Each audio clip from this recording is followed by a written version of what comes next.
ప్రతి ఒక్కరి పేరు నా మనసులో తలుచుకుంటూ వేదిక ముందున్నటువంటి మన ముఖ్యంగా మా మహిళలకు కుల బంధువులకు అందరికీ నా హృదయపూర్వక పాదాభివందనాలు చేస్తున్నాను బంధువులారా.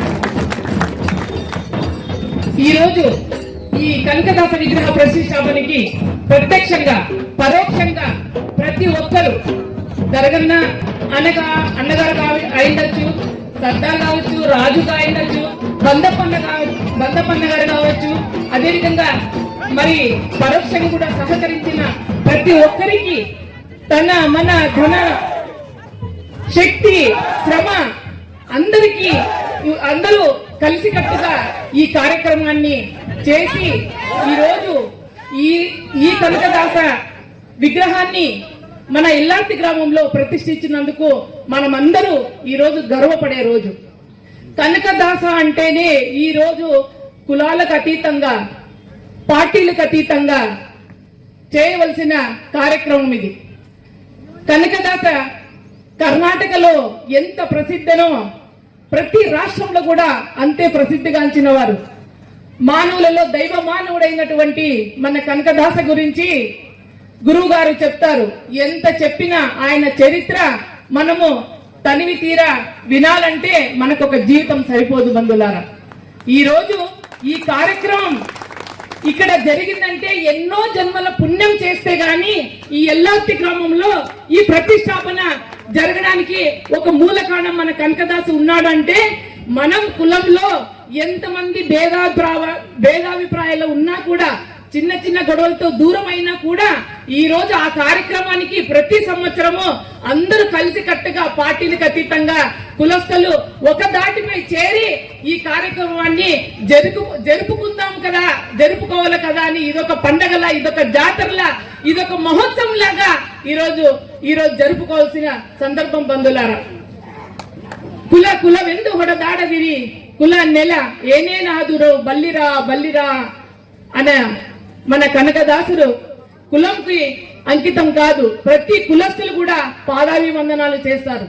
ఈ రోజు గురు మన కనకదాసు గురువులైనటువంటి వేదవ్యాసుడు ఆయనకు గురువు. అదేవిధంగా మహా శ్రీకృష్ణ భక్తుడు అతను. ఆయన వేదవ్యాస గురువులు వచ్చి సభలో కనకదాసలు మరి అన్ని రాజ్యాల నుంచి వచ్చిన రాజులందరినీ ఒక సభలో అందరిని అడుగుతారు, స్వర్గానికి వెళ్ళాలంటే, స్వర్గానికి పోవాలంటే ఏం చేయాలి అని గురువు గారు ఆ రాజ్యాల నుంచి వచ్చినటువంటి రాజులందరినీ అడుగుతాడు. అప్పుడు నేను స్వర్గానికి పోతాను ప్రతి ఒక్కరూ ప్రబల్భాలు పలికారనమాట. ఎలా పోతావు, యా రీతి పోతావు అని అడిగితే, నేను రాజ్యాన్ని దానం చేశాను, నేను భూదానం చేశాను, నేను స్వర్గానికి వెళ్తాను అంటాడు. ఇంకొక రాజు నేను బంగారు దానం చేశాను, నేను స్వర్గానికి పోతాను అంటాడు. ఇంకొకరు నేను ఇండ్లు స్థలాలు కట్టించాను, ప్రతి ఒక్కరికి వస్త్రదానం చేశానని ఇట్లా ప్రతి ఒక్కరు నేను దానం చేశాను, నేను పోతే స్వర్గానికి నేనే పోతాను, ఎందుకంటే ప్రజలకు ఇంత మంచి చేశాను నేను అని ప్రతి ఒక్కరు ప్రబల్భాలు పలుకుతున్నారు. అప్పుడు మన కనకదాస మాసిన బట్టలతో ఒక మూల కూర్చున్నాడు. ఏమయ్యా కనక, ఎందుకయ్యా నువ్వేం మాట్లాడలేదు? ఇంతమంది నేను స్వర్గానికి పోతాను, నేను ఇన్ని పనులు చేసినాను అంటున్నావే, మరి నువ్వెందుకు మూల కూకే కూర్చున్నావయ్యా అని అడిగితే అప్పుడు చెప్తాడు కనకదాసుడు, గురువు గారు వీళ్ళెవ్వరు స్వర్గానికి పోరు, పోతే గీతే నేను పోతాను అక్కడికి అని అంటాడు. అప్పుడు రాజ్యులందరికీ కోపం వస్తుంది.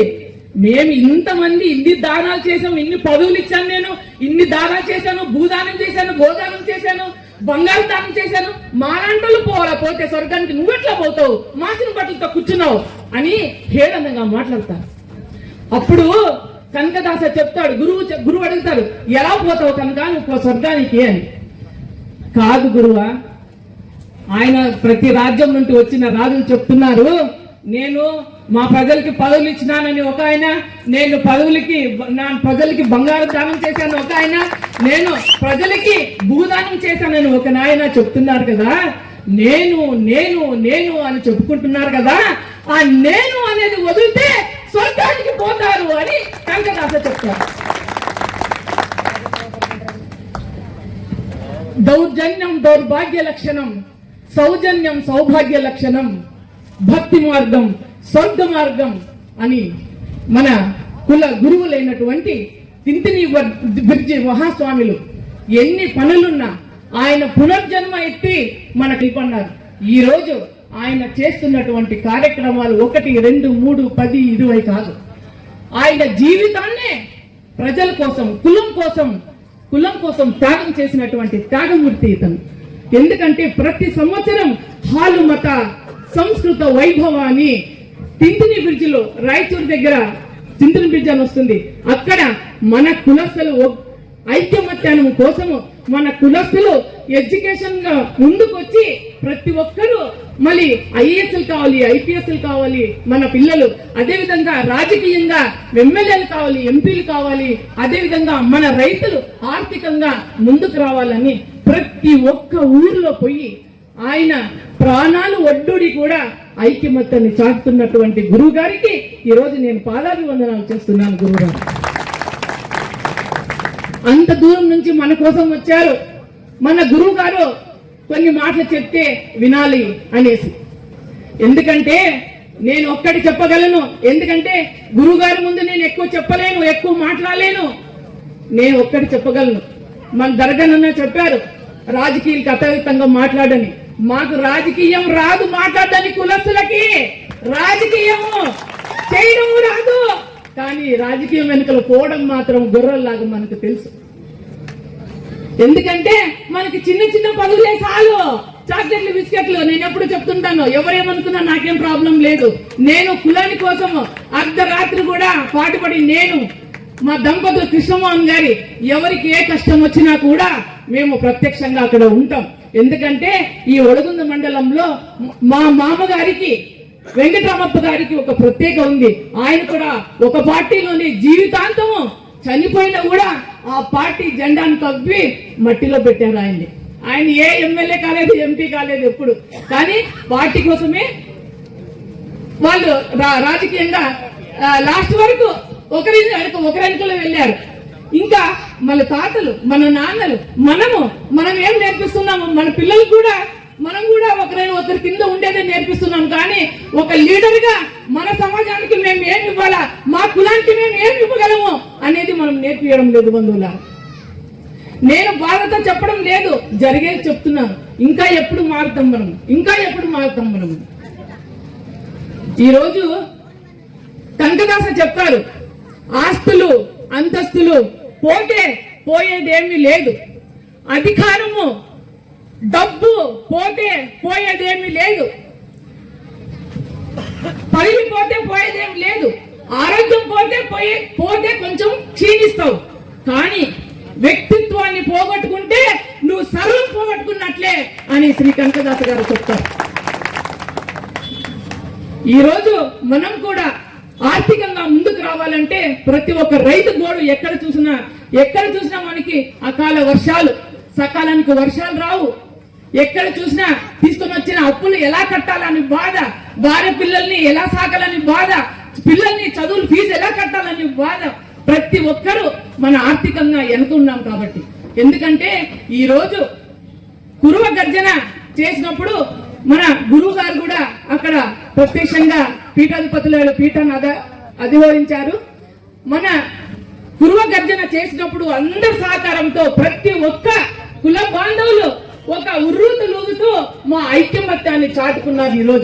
ఈ రోజు మనము ఇతిహాసంలోనే మన కురువ గర్జన 40-50 వేల మందితో జరిగింది కాబట్టి మన కర్నూలు జిల్లాలో ఆలూరులో ఇంతమంది మన కులస్తులు ఉన్నారు అని ఈ రోజు మన ఐక్యమత్యం చేర్చుకున్నారు బంధువులారా.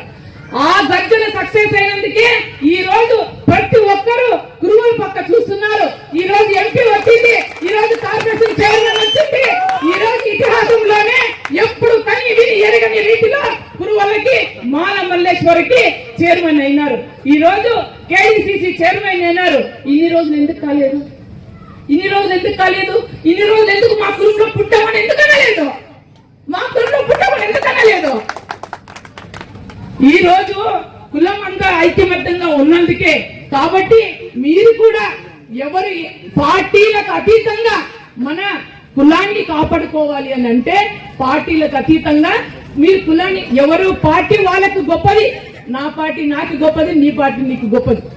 కాబట్టి మీ పార్టీని మీరు బయట పెట్టుకోండి. కానీ ఇలాంటి కార్యక్రమం వచ్చినప్పుడు దయచేసి ప్రతి ఒక్కరికి కాలు మొక్కి చెప్తాను, మీరు ఐకమత్యంగా అందరూ కలుసుకొని పోయి ఇలాంటి కార్యక్రమాన్ని జయప్రదం చేసుకోండి. అప్పుడైతేనే ఏ రాజకీయ నాయకులు కానీ ఏ వేరే కులస్తులు కానీ మన కులాన్ని చూసి మనకి భయపడే పని లేదు, గౌరవిస్తే చాలు అని చెప్తున్నాను నేను. ఈ రోజు మన కులంలో ఒక బండార్ అయితేనేమి, ఒక డోల్ అయితేనేమి, ఒక కమ్మిడి అయితేనేమి, ఒక డమరుకం అయితేనేమి ఎంతో ఇతిహాసము, ఎన్నో జన్మలు పుణ్యము. మనము కులస్తులు పుట్టామంటే మన పాలతో మనం పోల్చారు, మనం పాల లాంటి వాళ్ళు. ఎందుకంటే ఈ కులంలో పుట్టడమే మనం చేసిన అదృష్టం. మనకి పాల లాంటి మనసు, మనకి ఎవరిని మోసం చేసేది రాదు, ఎవరికి డబ్బు ఎగరేసేది రాదు, ఎక్కడైనా అప్పు తీసుకుని వచ్చేది రాదు, ఇవన్నీ ఏ దౌర్జన్యాలు రాదు, ఏమి రాదు. కాబట్టి మనము స్వచ్ఛమైన పాల మనసులు, పాల మనస్తత్వం గలవారు అని మనల్ని హాలు మతస్థులు అని అంటారు బంధువులారు. ఎందుకంటే ఈ రోజు ఉదాహరణకి ఈ కమ్ముడి గురించి చెప్పాలంటే ఏ జాతికి సీమితం కాదు ఇది. ఎందుకంటే ప్రతి ఒక్క జాతి ఈ కమ్ముడి లేదే ఏ కార్యక్రమం లేదు. ఎందుకు ఈ కమ్ముడిని వాడతారు, ఎందుకు వేరే ఎందుకు వాడు, జమకారాలు రగ్గులు ఎందుకు వాడరు అంటే ఈ కమ్ముడి జీవంతం అన్నమాట. దీంట్లో ఊపిరి ఉంటుంది. అర్థమవుతుంది అందరికి? మీకు అనండి, అర్థమవుతుందా? దీంట్లో ఊపిరి ఉంటుంది. ఎందుకు ఉంటుంది ఊపిరి అంటే, ఇప్పుడు జింక చర్మం నుంచి ఒక ఆసనం ఉంటది, పులి చర్మం నుంచి ఒక ఆసనం ఉంటుంది. అవి ఎప్పుడు తీస్తారు? చనిపోయిన తర్వాత వాటిని ఆసనంగా వాడతారు. దానికి జీవం ఉండదు ఆసనానికి. కానీ దీనికి ఎందుకు జీవం ఉంటుందో తెలుసా? ఇది బతికున్నాక మన గొర్రెని, మన పొట్టేలని మనం ఉన్ని తీస్తాం. ఆ బతికిన దాంతో ఇది తయారైతుంది. కాబట్టి ఇది అంత పవిత్రంగా దీని మీద మొక్కి మనం కూర్చుంటాం. మరి ఏ జాతికి ఇది సీమితం కాదు. ప్రతి ఒక్క జాతి ఈ కమ్ముడినే ప్రత్యేకంగా ఒక ఆసనంగా చేస్తారు. ఇది బతికిన గొర్రెలతో తీసినది కాబట్టి దీంట్లో ఊపిరి ఉంటుంది అని ఇది ప్రత్యేకత. ఇట్లా చెప్పుకుంటూ పోతే ఇతిహాసం చాలా ఉంది. ఈ రోజు మనమందరం ఇక్కడ కలిసి ఈ పండుగను చేసినందుకు ప్రతి ఒక్కరికి మనలో వాళ్ళు వస్తారు వీళ్ళు వస్తారని కావడం లేదు. నేను కూడా ఎంతో సంతోషంగా ఇక్కడికి వచ్చాను. మరి అదే విధంగా నాకు అందరూ ఇక్కడ నన్ను పిలిచి ఇక్కడ నన్ను గౌరవించి నాకు 2 మాటలు మాట్లాడడానికి వచ్చినటువంటి జై కురువ మాదాసి కురువ ఐక్యత. ఈ రోజు మాదాసి మాదారి కురువ ఎక్కడ పోయినా కూడా మనకి రాజకీయంగా ఉన్నా లేకపోయినా కుల సర్టిఫికెట్ల కోసము మనం ఎంతో పోరాల్సి వస్తుంది. ఎందుకంటే కుల సర్టిఫికెట్ ఉంటే మన పిల్లలు ఐఏఎస్ అవుతారు, ఐపీఎస్ అవుతారు, ఇండస్ట్రీ పరిశ్రమలు చేసుకోవచ్చు. ప్రతి ఒక్కటి ఆ ఎస్టీ సర్టిఫికెట్, మన ఎస్సీ సర్టిఫికెట్ మనం రాజ్యాంగంలో ఉండేది మనం కోరుతున్నాం. లేని వాళ్ళు, రాజ్యాంగంలో లేని వాళ్ళు కూడా మాకు కావాలనేసి మన సహోదరులు కోరుతున్నారు. ఎందుకంటే మనం ఉండిన దాన్ని సాధించుకోవడానికి మనకి శక్తి చాలడం లేదు. ఎందుకంటే మనము టీడీపీ కురువలు ఉన్నాము, వైఎస్ఆర్ కురువలు ఉన్నాము, కానీ అచ్చంగా కురువలు లేరు. మనం అచ్చంగా కురువలు ఎప్పుడైతే మనం తయారైతామో అప్పుడు మనం కుల సర్టిఫికెట్లు సాధించుకోవడానికి మనం సాధ్యపడుతుందని చెప్తున్నాను. ఈ రోజు ఈ కుల సర్టిఫికెట్ల కోసము ఎంతో మంది ఈ రోజు పోరాడుతున్నారు.